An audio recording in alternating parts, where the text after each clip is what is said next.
Welcome back to the Man Sopranos Men Show. We're your hosts, Chris Brodhead and Michael Dennis. We are the most autistic Sopranos show on the internet. We are also the most autistic Mad Men show on the internet because we're analyzing both shows at once, one episode at a time, starting here in season one. I believe that this week we are on to episode 10 of season See, one on both seasons. Over on Mad Men, that's going to be the long weekend, premiering September 27th, 2007. And over on The Sopranos, it's going to be A Hit is a Hit, premiering March 14th, 1999, 8 years earlier. Chris, we got two clunkers on our hands. These are clunky episodes. yeah, I couldn't watch them back to back. I watched them on separate nights, Yeah. and I couldn't even, you know, autistic to the extreme connect anything in these episodes. No, I have a lot of I interesting was like, observations I was across like, both. there are men in these episodes. Yeah, yeah. I was like the I was straining to find actual like connections, hmm and just like you, and I think the biggest connection and one you brought up for our last episode was this seems to be the point in the season where they don't quite know what to do, and Yeah, yeah. like filler episodes Well, kind of they do know what to do, but they can't do it for 2 or 3 episodes yeah, they got to fill it later. out. Yeah. Yeah, They're like they drove a dump truck of money to our house for 13 episodes. yeah, and that's They that's were that's what you have very to, clear. that's what you have to produce. Um, Yeah. no, this was such a clunker. Um, the one of the only similarities I had was I feel like both these episodes are very meta, commentating on the kind of the status of both shows and where they both exist. Especially with Joan, she talks about the Shirley MacLaine character in the apartment, and that's that show that movie is referenced a lot about the philandering nature of New York in the early 1960s. And then over on Mad Men, over on The Sopranos, the title "A Hit is a Hit."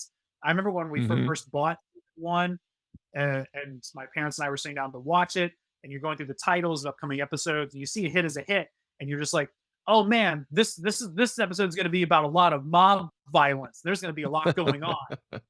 And none of that takes place. Yeah. Uh, so yeah, I they each have a bunch of cliches. I have some cliches in both that I thought were sloppy. But Mhm. what are your notes show, man? What do you got here? Um, yeah, it's, I don't despise or I don't dislike this episode as much as the last episode of Sopranos.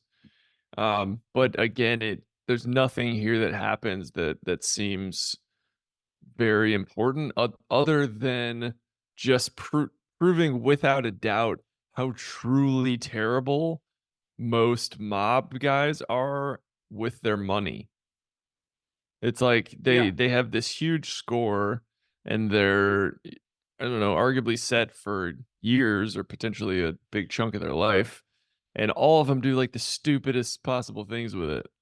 And like assuming just waste all of it, blow all of it. yeah. I'm assuming Chris spends most of it on this shitty band. Yeah. I've been seeing something recently on the Twitter feeds about how the ultimate flex isn't that you have a stay-at-home wife. The ultimate flex is that you can afford to support her $40,000 a year bridal shop that loses money, Yeah, and, yeah. I've noticed and that as well. you just give it to her to keep her occupied and to keep her busy and to make her think she's an entrepreneur and she's doing something. And I feel like that's Chris's version of dumping all his money into this to keep Adriana happy and to keep her relatively busy for a short amount of time. Yeah, yeah. That there's a business idea in there somewhere. It's like my wife is bored and I'm afraid she's gonna like leave me. Can I hire Yeah. you to help her think she's running a business? Oh, so this is just the version of like a Brazilian jiu-jitsu teacher, but it's a businessman who sleeps with your wife. Like, hey, Yeah, you know, you just hey, look, my wife Jenny, she's been a little bored of work lately. You know, she's a little frustrated around the home, needs something different. Could you just take her out for a business lunch and, you know, help her get her business going? You If know, someone just told me that, I'd be like, oh yeah, I'll take your wife to lunch. Like, okay, like could you just ease what into my wife? what the hell is this? Yeah. So I feel like that's what uh Chris is doing here. And look, Tony does it later on in the series. He buys Carmela that spec house and gives her all the money, and she's terrible at it. And he has to do all kinds of stuff so that she's even able to sell it. Mhm. So he does the same thing later on. It's this idea of like, I'm just gonna go waste a bunch of money so my woman doesn't bother me anymore. For the sake of all of our lives, my wife needs a hobby. I mean, probably more marriages have been saved, through that route than any other, so can't Yeah, argue with results. this goes back to an issue we've talked about before a couple episodes ago with Betty just being incredibly bored and wanting Mhm. to go back to doing something, going back to doing Yeah. some sort of modeling work, which, as you and I said, just how many of Betty's issues would never have arisen if you just gave her something to do for 14 hours a week. Mhm. Right, That's a right. recurring theme on both shows. It's you got to Yeah. keep your at least busy part time, or else she's going to go insane and or just cheat on you a bunch. Yeah. I mean, they like, I idle hands, right? Like, Yeah, we're later in the series. We're at the end of, season 4 of Sopranos, and Carmela is just, like, longing for Furio, yeah, and Furio is, like, completely obsessed with her, and it's like, "Dude, you hit that button and you're, like, immediately dead," and yeah. Yeah, Carmela's like literally just like doing what Betty did and humping up against the clothes dryer, just trying to get something going on a daily basis where she feels human. yeah, yeah. You know, and that's the big similarity here between the two series that we've stumbled across. Give your wife something. Yeah, yeah.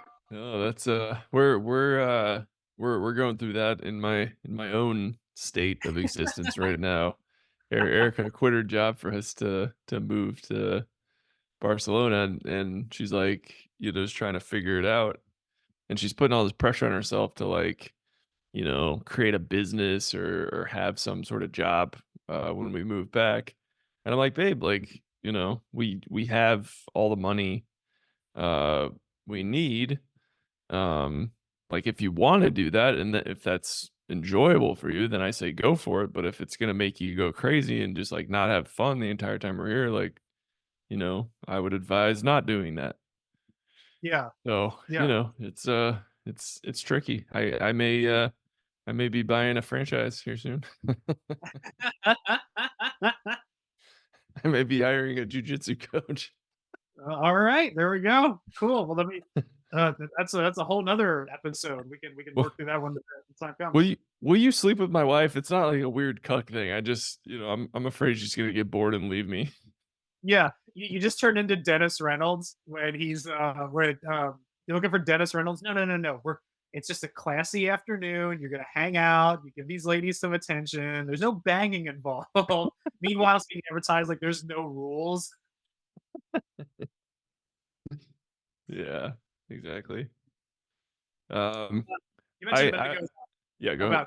about cliche or about the robbery that takes place in the beginning of an Mhm, episode.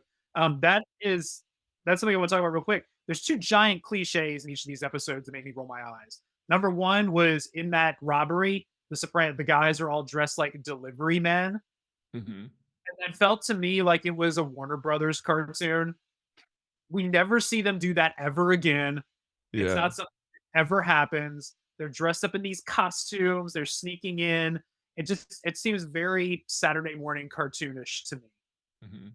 And then Paulie, like, wastes the guy, and After giving a speech, Yeah, Yeah, and you're like, "Okay, oh shit, there's gonna be some consequences," like, literally never comes up again for no, their entire lives. no. He probably gives the guy a speech about like don't come over the river or something. In fact, don't ever come back to New Jersey. Tell your friends that. And then at the very end, the last thing he says is like, actually, they've already been told once before. And then he shoots the guy in the eye or in the Mhm. face. Like, why did you give any of that spiel? You're gonna waste the guy anyway. I don't understand any of that spiel whatsoever. Yeah, that felt like direct to DVD, like, gangster flick. Yeah, I expected that to be in something that stars 50 Cent and John Travolta. Like that's the kind of like whacking that would take place in their film. Um, Yeah. the other major cliche is Roger's heart attack Mhm. because you're watching this show, especially the first time, you're sizing everybody up, their age, or this and that. You'd be like, that guy with the white hair, he's gonna have a heart attack any day now, and he does, and he leaves, and then they bring him out of the hospital, and he has another one. Mhm. Is it in this episode or is that the next? Then I go ahead of That's episode. the next one, yeah. Okay, all right. But just the idea that Spoiler, Roger, Jesus. yes, Yeah. sorry, dude, but that whole idea to me is cliche. Giving Roger the heart attack, he never changes his behavior over the course of the rest of the series either. He never like pulls back from smoking or drinking or sex as a result of this. As a matter of fact, he hooks up with that one hooker in season 3, I think, or season 2, and he's nervous about banging her because of the heart attack. And she tells him like, "Don't worry, no one ever has a heart attack during this." He had a heart attack during it in season 1. We just saw it happen. So Yeah. both of these episodes have major things that should be major take place to all of our major characters, and they literally just disappear like tears and like teardrops in the rain. Just they're gone as soon as they Yeah. arrive. Yeah. Yeah, that is interesting. You would expect, he almost died, and he's been living like a Navy man on shore leave. You're like, "Oh, Yeah, okay, this is like he's gonna turn it around, otherwise he'll die," and it's like he's like, "Nah, I just decided not to have heart attacks anymore." You're like, "Oh, okay." yeah, yeah. It's like the day I decided I just wasn't going to lose any more hair. I'm just like, no, you Ah, I stopped. forgot. I fucking Chris, forgot, why can't dude. you just tell yourself to I was stop? like, dude, I wrote it down. I was like, "Chris, remind yourself tomorrow to stop losing your hair." But Yeah. I forgot, I guess. Tell yourself to stop having heart attacks. Just tell yourself to stop having diabetes. It's really simple. You're one of the Benny Stop having Gesserit. cancer. Yeah. Yeah, the Benny Gesserit from Dune. You can control your internal machinations and functions and all that jazz. Yeah. I did have, a thought just between Mad Men episodes that I'd never connected before. Like, uh, Don behind the scenes, like, master planning the broken elevator to the, 20 plus flights of stairs for Roger, and then Roger's so sick he pukes. I mean, they had a bunch of not great shit to do before you climb those stairs, but I felt like you can make the argument that, Don felt like the start of the cause of this heart attack was him kind of setting all that up, and Yeah, I like you could that. argue that when Don is sort of like peering in the window while Roger's like talking to his family, it felt I was like, "Why is he there? Like, he should just leave." Yeah. And it was like, "Oh, does he feel guilty? Does he feel like he is at least partially to blame for this?" Uh, he certainly has a role to play, and I think he does feel responsible, especially when you look at all the events that kind of lead up to Roger's heart attack, and it's really just Don placating him and going along with whatever he wants to do Mhm. uh, in terms of like hanging out and drinking. and oh, let's go down to casting and pick up some girls. Like Don doesn't want to bang the twin. He doesn't bang the twin. Mhm. Well, He's first of just all, kind those twins were, like, not attractive at all. No, they certainly weren't the type that you would be like, I went down to casting and look what I just pulled. Oh my god. It's like Now, when you say not attractive, like you're talking like model New York, not attractive, because here in Kentucky, they're a nine. Listen, I'm not gonna argue with a Kentucky 9, but we're in New Yeah, York, and we're in that's my fantasy show here, so I'm hoping yeah, for at yeah. least an LA 4. That's an LA, that's a Kentucky nine, that's an LA two, it is a New York two, it's a Chicago six. Well, depending on the month. Yeah, depending on the month. January and If it's February, cold, it might be a that 7. that ain't gonna go. That ain't gonna work. Um, yeah. Just I'm with you on that. But I don't think Don Yeah. wants to do anything. He's just kind of tagging along and Dude, placating him. when the actresses are, like, that unappealing and Don's like, "No, I'm okay." I'm like, "Nice, Don, I wouldn't be okay either." But I think Yeah, the way it's written, they're supposed to be, like, breathtakingly beautiful. And that just, like there's some odd choices for, like, love interests and, like, flings in Mad Men. They're just yeah. like his mistress is, like, not cute. You're just like, "Alright, are they just incredible actresses? What the hell is going on here?" I think Rachel's pretty, but that's just because I have a brunette thing. Yeah. I, I like her, but these guys. Oh, speaking of odd casting choices, like the twins, and then massive genius over on Sopranos. Is he supposed to be Master P? I can't see him without seeing Dave Chappelle. Yeah, yeah, yeah. They are, like, eerily reminiscent of one another.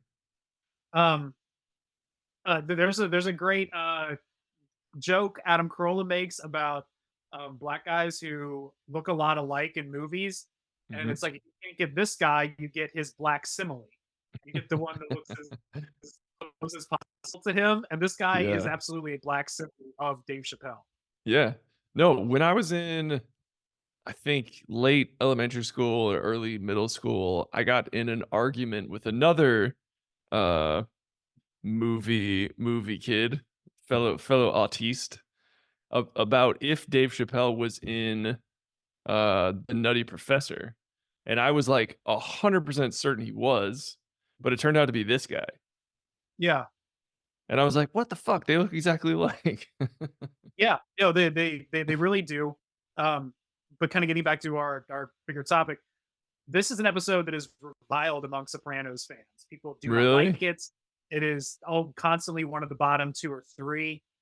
The fans absolutely hate it, and one of the things they talk about is they don't think the casting of Massive Genius is that good. I think he's Mhm, fine, aside from the fact he looks exactly like um, Dave Chappelle, and I can't quite figure out once again is he Master P? Who is he trying to be at this point in 1999? mhm. That falls a little flat for me. And Well, his once plan was very poorly thought out as well. It's like you're gonna go to gangsters who make their living ripping off people and be like, "Hey, you know what you did 40 years ago? Well, you need to give me a shitload of money to make up for that." It's like, dude, yeah, what yeah, universe would that work? yeah. I did like the part at the end when they call, they decide they're just gonna sue him. And Paulie's got the bulletproof vest on. He's like, "What? These guys call themselves gangsters?" I like that, and I like Yeah. that kind of play on our expectations about, oh, are these guys going to go to war? No, they're going to go to court, but nothing ever comes of it. We Mhm. never hear about any of these plot points ever again, Yeah. and I mean, it's that just is there is, like, potential for interesting story fodder and like, Italian gangster versus black gangster comparisons and like old gangster versus new gangster comparisons. Like I assume that's what they were trying to do, but it just came off as like pet. I mean, maybe that's the point they were making is like all these gangsters come off so hard, and then when they come up against each other, they just call their, nebbish lawyers. Yeah, they just call their lawyers. They have on retainer and Yeah, go at it. yeah. Yeah, it was, Which is funny and interesting and yeah.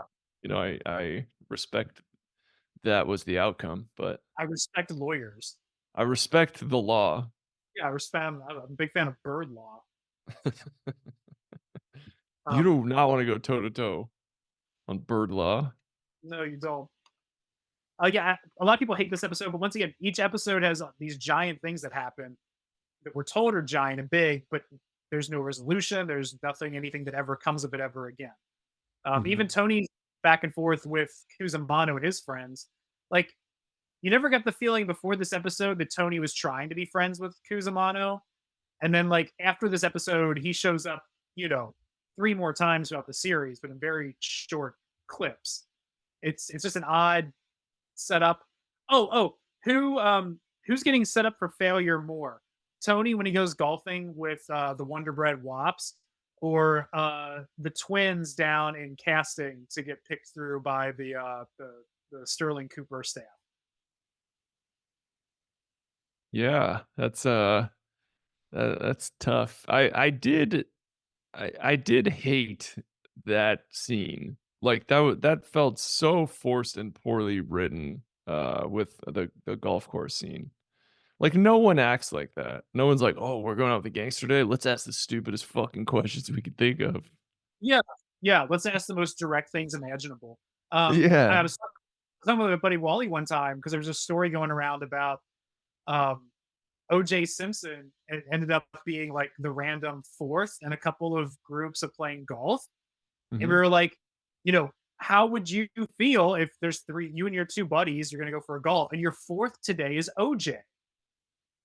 Like, you know, I wouldn't say no, absolutely not. But I also wouldn't on hole number three be asking him about how he drove to his ex-wife's house the night of the murder and how he got there. I'd have a little bit more tact, and you know, I'd want to maybe get something out of the juice, but I wouldn't be talking about how these guys are. Yeah, yeah. That was that was odd. Um, Um, I do love Visiting Day. I do love the shitty band and their shitty music because I think it's just hilarious. yeah. And it sounds like something an eighth grader would write. Mhm. Like, get out of our way and don't be so gay. Like, that's the actual line. Yeah. I'm coming to defile, refile you. What does that even? So you're coming to defile me. Okay, you're gonna. I'm assuming you're gonna shit and piss on me. Okay, that's fine. I get it. But now you're gonna refile me. Well, what does that mean? Do you have my permanent record somewhere is now going to get moved and is going Mhm. to place in a different file? I love it. I think they're one of the best like worst bands in like entertainment. I think that's They great. dude, they certainly capture, like, a time in music that I was not a fan of, like, late Yeah. '90s, early 2000s, like, we can just delete all those masters. Yeah, I remember at that time being in high school and as like stuff was coming out and you know just thinking to myself, like, I remember being in conversations with people, and they'd ask me, like, what are your favorite, like, bands? And because that was the majority of music, I didn't have an answer. So I'd just be like, I don't know. I like listening to soundtracks for certain films and my like oldies and this and that because everything at that time just sucked so bad. I had nothing I could wrap my arms around, which might Yeah. explain why I don't care for music and I'm into film. Dude, that's always, like, an uncomfortable moment for me when someone's like, "Hey, are you into, like, the shit whackers?" And I'm like, "I don't who the fuck is that?" Like, Yeah, if you wanna go toe to toe on movies, like, we talk all day. But, yeah, like, yeah. I don't know anything about this band that is, like, marginally different than everyone else that I've heard. No. And as a 12 or 13-year-old, I popped so hard when Bart Simpson said, "Music is none of my business." It's like, I know I'm gonna be using that a lot. Yeah, I just, short of, a couple performance enhancers, like, most concerts I've ever been to have been, like, pretty boring to me. Yeah, unless it's a band I really like, Yeah, and it's some and I know all their stuff, and like you said, yeah. there's some performance enhancers, and it's Bonnaroo at 2:30 in the morning. Then I love it. Then it's like, "Fucking Then tell it's me more." then it's great, but you want me to go to this concert here in Cincinnati on a Tuesday night? I'm good. Uh, wait, I'm home at 10:30. That's too late for me. I'm not going out. I remember, like, in Chicago, Julie would always invite me to go see, like, her jam band, uh, bands, which, like, were her favorite and was, like, her part of it was basically, like, her social group, like, they all just went to these things, and it was, like, an Yeah, excuse to go to something, and, like, that I got, but, like, I didn't have any friends there, and the music fucking sucks, like, so bad. Like, it's yeah, literally, like, marginally talented musicians just, like, doing whatever these guys do, and yeah. there's no song structure, and it doesn't go anywhere, and they're not very talented, No, and no, everyone there is just so fucking ripped that they don't even notice. I was yeah. like I'm like, "Wait a minute, there are no fire exits in here." I'm 100% with you on that. And now I wonder if we're moving into a day and age where, ooh, Chris, here's a business idea. What if, and there's almost no overhead on this, but what if we took that exact same um, jam band structure that Julie and everybody goes to, and we host our own like jam band place, okay?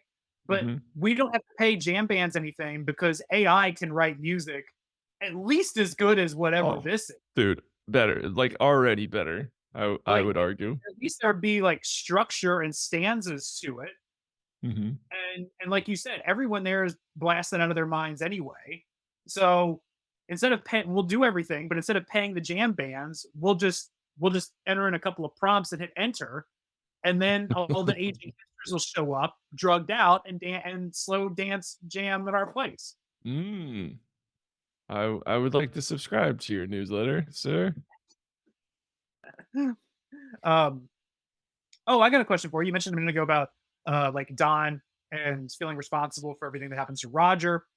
Mhm. Now that we're watching season one with this eye that we have, um, going back a couple of episodes in our discussions about we thought Don was sort of fully realized at the beginning of season one, but now we're realizing that's not the case. Look at Mhm. kind of Don's evolution over the last couple of weeks.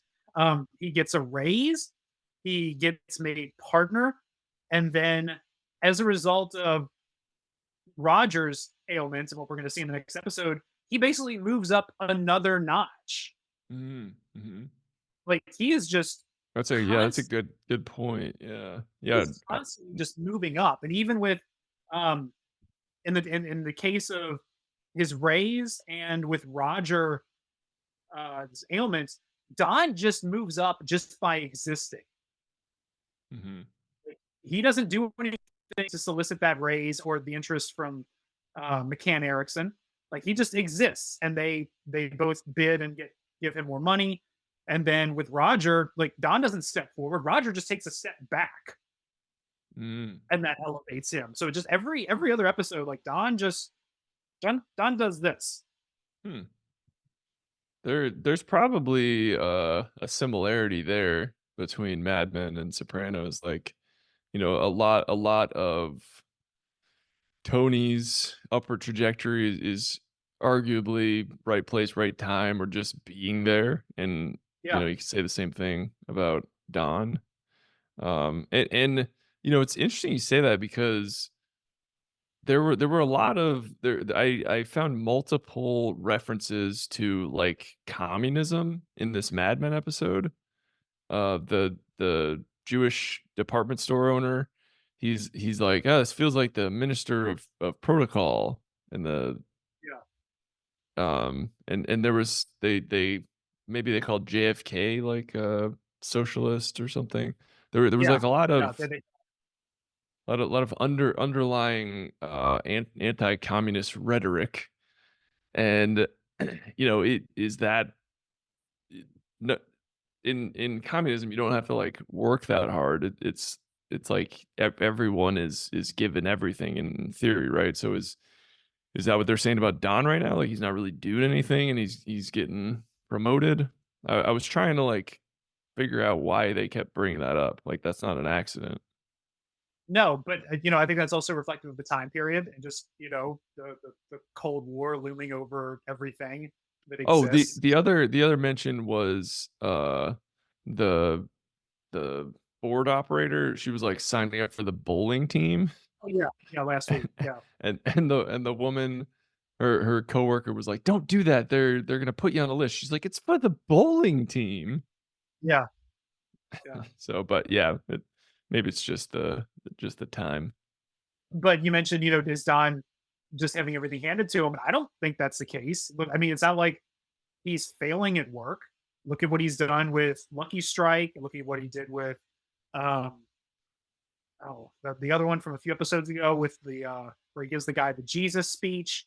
Oh, the Bethlehem Steel, and just how and that everything seems to be going great for Don. Don's great at his job. So Mhm, it's not like he's doing nothing and moving up. The same goes with Peggy. They're neither one of them are Mary Sue's. Like they're not just being walked in and handed stuff. They are actually, chipping away and achieving at their professions and at their in their environment. Um, but yeah, you're right that they do hammer home the comedy stuff. But yeah, I wonder what if we could do like a plot point for point with uh Don and him moving up, culminating the end of season one with the pitch for the carousel, and then Tony and him moving up, culminating at the end of season one with Uncle Junior in prison, and he's now officially the head of the family. Where for a while there he was even um, you know clandestine head of the family, almost in a mhm, way like Don's going to be the number two while Roger recuperates, but they can't come right out and say mhm. it. Yeah. Well, yeah, I mean, it does would Uncle Junior be Roger's, like, show equivalent to some extent? Um, 'Cause it seemed like Uncle Junior was kinda, the harebrained, like I wouldn't say Rogers is dumb like Uncle June is, but they're both like Rogers' dumb equivalent is like his lazy, womanizing yeah, that makes him ineffective, and Uncle June is just kind of like a idiot, and that's why he's ineffective. But they're kinda mentors, kinda rivals, kinda yeah. friends. My first thought was that Uncle Junior would be more like Cooper, Bert Cooper, but Mhm, Bert doesn't play as big of a role as Junior does. And then you just made a good point about how they're both kind of equals and rivals, even though they're from different generations. So yeah, I think Roger would be that equivalent. Um, but I think it's especially as the show goes on, they're both less combative with each other and both mhm, kind of fall into their roles. yeah, Uncle Junior's men, men, mental slippage and shooting of Tony aside. Um, no, I think that's a good description. That's a good mhm. observation. Yeah, 'cause it's, it seems like everything that Tony and Don gain, Roger and Uncle June lose in Yeah, this series. yeah. That whenever yeah, but you want to look at it like a pie. Whenever they take something, less is given to Mhm. um, that character. Yeah, that's a good Yeah, that's a good observation. I like that. yeah, yeah. And they both have white hair. Has Roger had white hair since he was, like, 20? I think Roger has the Steve Martin syndrome, Oh. where you just look 61 when you're 27. Bro, that's gotta be kind of a benefit in life because 'cause you're just like you just look 45 until you die. From, Yeah, like, 18 to 90, you just look 45. yeah. I don't see an issue with it. Dude, sign me up for that shit. Yeah, and because especially like on the backside of 45, there might be part of you that hates it at like 24, 25. but 50, 60, 70, like you're still looking 40. Like you would, Mhm. yeah, you're gonna carry that forever. Oh, that reminds me of another note I had here about Betty's father remarrying and the new wife coming over and how much Mhm. Betty hates her. And my comment is basically about how if I'm Betty's dad's age and anything happens to Jenny, I'm not gonna remarry. I don't see any scenario on earth where I decide to go live with another woman for the last couple of years of my life. Like maybe it's my only child in me, but no, I'll just run it out alone from here. I don't need to learn all about another woman and bring her into the loop. I'm good, Yeah. man. Good. They say, like, loneliness is as bad for your health as smoking, but I Yeah. feel like that's only for, like, most people. I think there's some people that they're just like, "No, I get to do whatever the fuck I want all the time, and, like, it's fun, and, like, I don't have to, like, report to anyone." Like, Yeah. I is Yeah. that how you feel about it? I do. I do. And Yeah. not to get too morbid or not to get, down that path, but I don't, and once again, I don't know how I feel when I'm 65, but I'm 65 years old and Jenny dies. I'm okay looking myself in the mirror being like, my wife and I had 30 good years together. We built this. I'm okay running out the clock with just me. Like I started with just me and I'm gonna end it with just me. Yeah, And I'm yeah. fine. Look, and besides from that, like unless I'm dating a 40-year-old woman, I don't see how I'm going to be attracted to like a 70-year-old woman. Does that make sense? Like, Well, uh, with, advances in plastic surgery, we can only imagine yeah, what a but seven-year-old's gonna look like. well, yeah, but what's that line from About Schmidt with Jack Nicholson where he's like, I've just been wandering around my house asking myself this question: who is this old woman I live with? He's talking about his wife in that movie. Like, who's this old woman? Yeah. No, but I also joke around like if something happened to Jenny now, I probably wouldn't remarry. But I take that back. Wouldn't remarry again for love because I've already done that. But I would remarry again for money. Mm, mhm. That What is something I would you pull a Patton Oswalt and just, like, find your wife's exact body double and equivalent? In my defense, look, in Patton Oswalt's defense, I too have a type, and if look, if it's the same reason that if I went out and I got a mistress, let me back up a little bit. If some woman showed up tomorrow and started talking about how I had an affair with Michael Dennis, and that woman was brunette with big cans, I wouldn't have a whole lot of recourse on that because Yeah. that's my thing. That is my thing. It is what I'm programmed for. I couldn't be like, hey, I don't know what this lady's talking about. I don't know. There's zero plausible deniability there. But like if some wafy 100-pound blonde showed up with an A cup saying I had an affair with Michael, I could easily be like, yo, dog, this ain't my thing. I'm not gonna throw away everything for this. You know that's not how this rolls. So I got an ounce of plausible deniability in there. So in Patton Yeah. Oswalt's defense, if something happened to Jenny, and then in 3 years from now, I ended up with another, for lack of a better word, big titted Jewish brunette, we couldn't be that surprised. It's that's right down Main Street for Michael. Ugh. Yes, and speaking of, big-titted brunette, Jewish women, the end scene where Don goes to, the store store's owner's daughter's place and, just spits all those, like, middle school pickup lines at her that I have no idea how they work because he's there it's like the fucking lamest pickup lines that, like, a middle schooler sends on AOL Instant Messenger to, like, get a girl to send him a nude, and you're like "How is this working right I now?" I I always in my brain, I always think of like the finale, the final scene of this episode, and just how clunky and weird it is, Mhm. and just like, well, he's sitting there in her arms, and then he's just like, my mother was a whore who And died. that part I liked. I did. I was like, "Oh, shit, okay." God, it's clunky as fuck.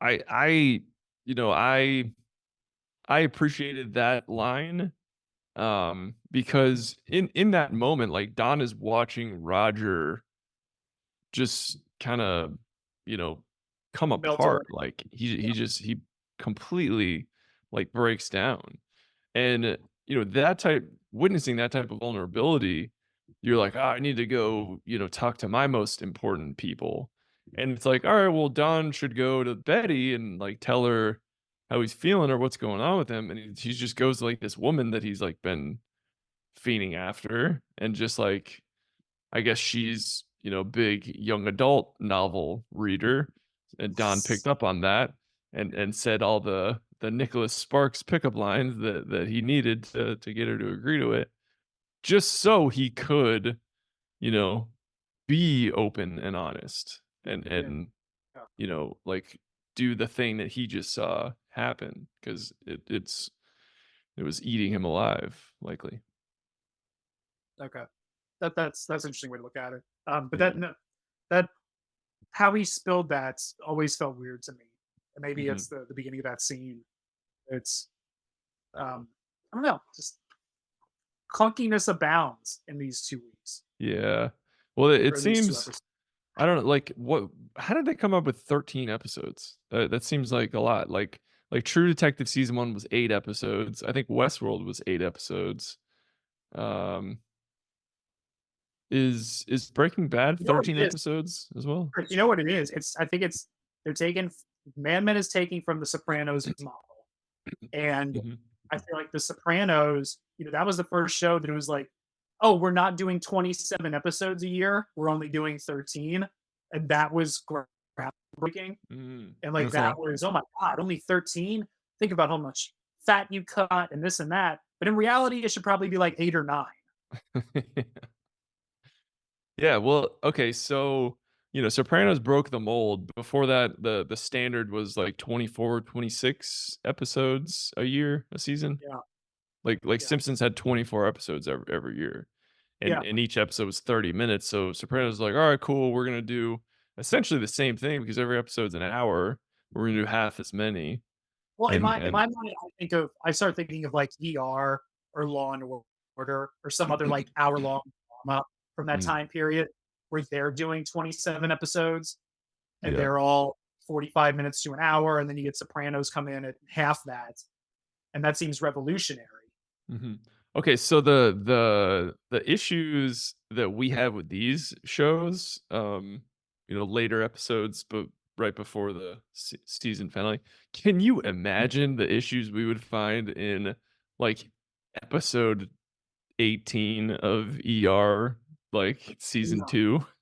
no, no. I can't imagine how empty and awful they are. I remember around this time, there was a show that came out. I think it was on. Well, there's 2 shows I want to think about. Um, one of them, you and I kind of watched a little bit of. It was Person of Interest. Mhm. That was that show that the Nolan brothers fired up like right after Dark Knight, and where it's basically about the cop that has the Dark Knight machine that Yeah, tells you, yeah, yeah. and that show being pretty good. But The first 2 episodes, at yeah, least. the first 2 episodes are good, and then I watched the mid-season like cliffhanger, and then the last episode, and those 6 episodes are really good. What the fuck are these other 16 episodes? Yeah, I think they were essentially, like, procedurals. Yeah, The in between episodes were all just, Law& and Order Future Tech. yeah, but that's my problem with a lot of those shows, and that's why I, That's my took this. problem with the entire network of Yeah, CBS. You're just like, "Who the fuck has so much time to waste that they think this is entertainment?" yeah, yeah, that you can watch 25 episodes of this, and it's just it's a certain mindset, it's a certain brain, it's like sitcom brain where I watched this thing and it was good, but like as soon as the episode ends, it all just disappears. And then next week we just start fresh again. Like Lisa said, my advice to you is to sit back, hold on tight, and occasionally make a smart aleck quip. And right next week we right back where we started. Yeah. And I as a kid I hated that. I hated it. It just felt so empty Oh, and stupid.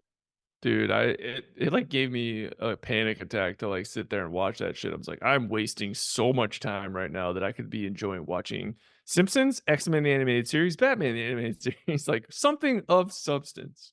I'll go outside and light ants on fire with a magnifying glass. Like that's what are we doing here? I You know, actually, this I'm enjoying this, and obviously there is a natural conclusion to our doing this series. Like eventually we'll get to the last episodes. So I'm like, wonder what else we could compare. And I was like, X-Men the animated series to Batman the animated series, episode by episode. And then I also thought of like Tarantino's filmography versus Kubrick's filmography. oh, that's a good one. Like, That's good. That's so line good. just this line by line. Yeah, yeah. I Yeah. like that. I'm Simpsons trying to versus Seinfeld, maybe? what are some awful versions of this we could do? Like what are ooh, ooh, the sequel trilogy versus the Hobbit trilogy? Ooh, there you go. Yeah, I'm just looking for like superfluous pieces of garbage that nobody likes. Just blatant cash grabs. Yeah, the things that were released and then never mentioned ever again. Like they literally got sent back to their planet to go save their well, I often make that I get into spats on Twitter with people on occasion, and I'll just be like, the sequel trilogy or this X, Y, or Z movie, nobody likes, and nobody ever cares about them, and nobody watches them. And people respond with stuff like, they made all this money and they did this, and look what big fans they are. Okay, let me ask you this.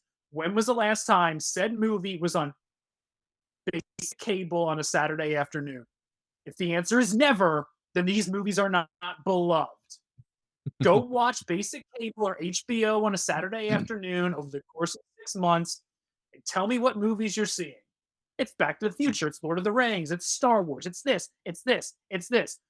Did you see a movie that starred Ray Skywalker? No, I did not. Well, then they are not a hit and nobody watches them. Otherwise, they'd be on the loop, they'd be in the rotation. Roadhouse is on every 36 hours on cable. That is a hit. That is how you know a movie is beloved. Back to the Future is on every weekend on cable. Yeah, That's how you know it's good. yeah, Period. yeah. That's Um, visiting day is played on the hit station all the time. That's how you know it's good. do you do you have any Oscar predictions? I barely even knew it was on this weekend until you just Yeah. reminded me. I hope Nolan wins just because he's never won anything. It's Um, he's the Vegas thinks he's gonna win everything. I want Gosling to win, of Me course. too. Yeah. Yeah, I'm really rooting for that. I'm really rooting for the patriarchy to bring that one home. Look, if Gosling can win, and then Oppenheimer can win, and just a whole bunch of straight white dudes who dress well can walk out of the thing carrying all the gold, it'll be a big victory for all of us. I'm actually surprised. I thought the Academy passed, like, inclusion requirements. I'm not sure how Oppenheimer, like, was even nominated for anything. Yeah, I mean, There was one black actor in the whole movie. yeah, and he took me out of the movie. Like I saw him, I was just like, "Whoa, what's that guy doing here?" Uh, No, it was historically accurate that he was in yeah, it. yeah. No, I was thinking that same thing. Like, how's it up for anything? Shouldn't all the Yeah. rules in this make this movie like not exist in Like, the eyes of the he had fucking Casey Affleck in it, yeah, like a universally canceled actor, right? yeah. But, I mean, I think you can't like, It's not just Oppenheimer, it's his entire body of work. Like, he has impacted the state of cinema and the Academy more than any filmmaker alive, or I would argue. Yeah, they had to change the rules for Yeah. him. And here we still are 15 years later talking about Slumdog Millionaire winning Best Picture. Slumdog Millionaire, The King's Speech, The Artist, these are movies I watch at least once a week. These are movies no one will ever forget. They're constantly in rotation. People constantly quote them. They are far more important than the far less high quality movies such as Saving Private Ryan, Oh yeah, well, Gladiator, there goes Shakespeare in Love. Shakespeare in Love, Shakespeare in what Love, yeah, fucking masterpiece. yeah, absolutely. Really, really Yeah. great stuff. Really great stuff. Annie So am I. Hall, all the time. Did that beat Star Wars or something? Yeah, yeah, that one Best Okay. Picture instead. Yeah. We Yeah, it listen. it would be like if something beat Gone with the Wind. Yeah. Like, you look back on time, you're like, "Well, of course that won. It changed everything. It was the biggest movie ever. It should have won everything." "Oh, it didn't win anything? What the fuck are you talking about?" "Oh, it won Best Special Effects and Best Score." "Okay."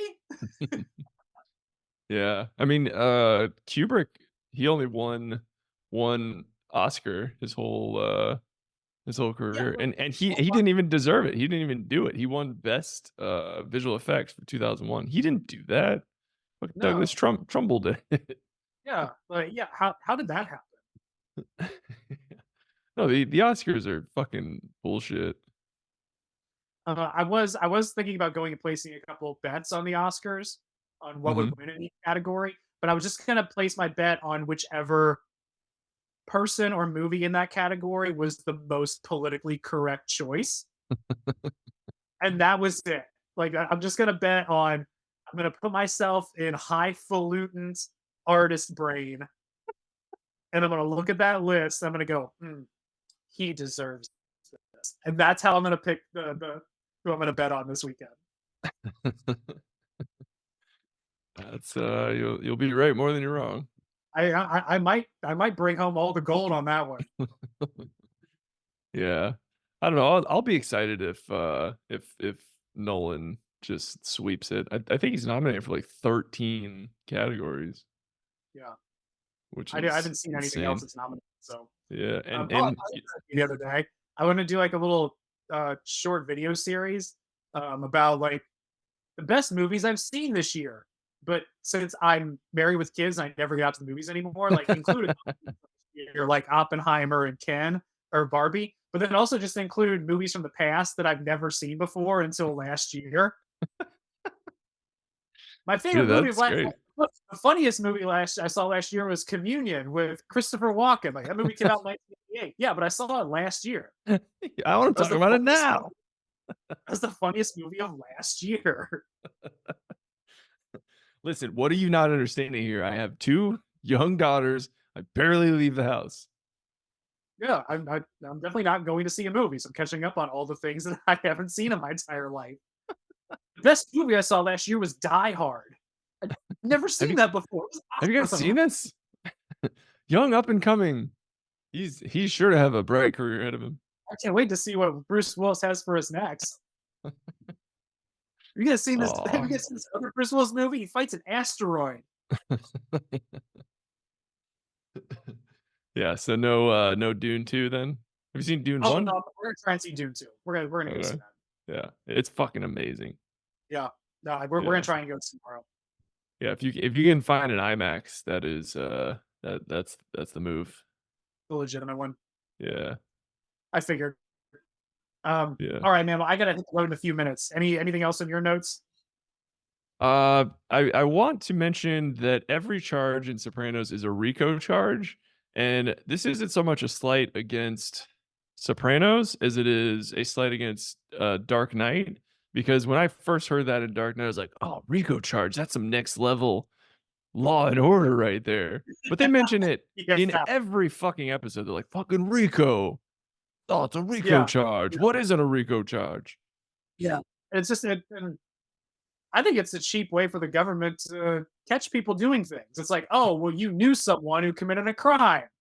Well, all right, well, okay. Why does that entitle you to my money? Yeah. Well, okay, also, just real quick, watching this, obviously, this is a time period piece, like, you couldn't make a mob story now because our fucking phones are listening to us, they're tracking our location, every device we Yes. have around us, they use like, they caught that serial killer based on where his phone was at 3 in the morning, even though it Yeah. was on airplane mode. And, like, I'm glad they caught him, like, fuck that guy, but it's like, what crime could anyone get away with in 2024? If they so chose to turn on the apparatus to find you, what could you actually get away with? Nothing. You kill That's why anyone, there's blood you gotta stop everywhere. crimes, Chris.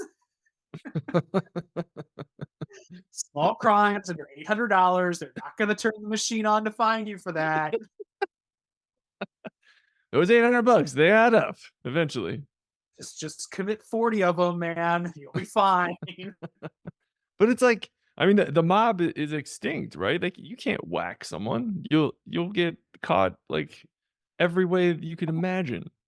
But also that, like, so much of the mob's money, like, in the show is tied up in, like, people gambling. Well, now I can do that on my phone, Mhm. and And it's tied drugs up are in legal, Adderall, weed, yeah, like, I can drive over state ketamine. lines. I can drive over state lines and get ketamine or psilocybin. Like, that's Yeah, yeah. I've These often these wondered that. poor There's a line um in like season 5 where Tony talks about like getting his new the guy asked Tony, "Do you like your new Escalade?" He's like, "Yeah, I love it." So I ripped that global positioning shit out of it.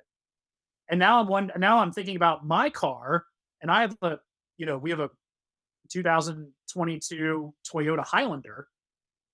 I don't even know how I would take the GPS out of it because well, it's the whole console. Mhm. You know what I mean? Like it's in the code of the car. I don't even know how I would go about removing the GPS from that car if I so wanted to. So if Yeah, I was a monster right now, is my only recourse to drive an old car.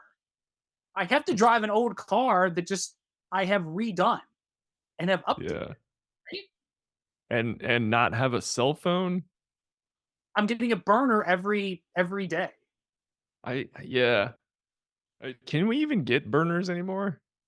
Are those still a thing? Yes, yes, and here's how you do it. Because I was thinking about this during the pandemic, and it stayed in my head. If I wanted to, if I wanted to get a burner phone or search for something on the internet that I knew would be a red flag, here's what you do. I know this because I saw a federal agent post about it on Twitter, and that is you go to Walmart, go to one of these places, and buy a phone with cash, with your hat on and your mask on.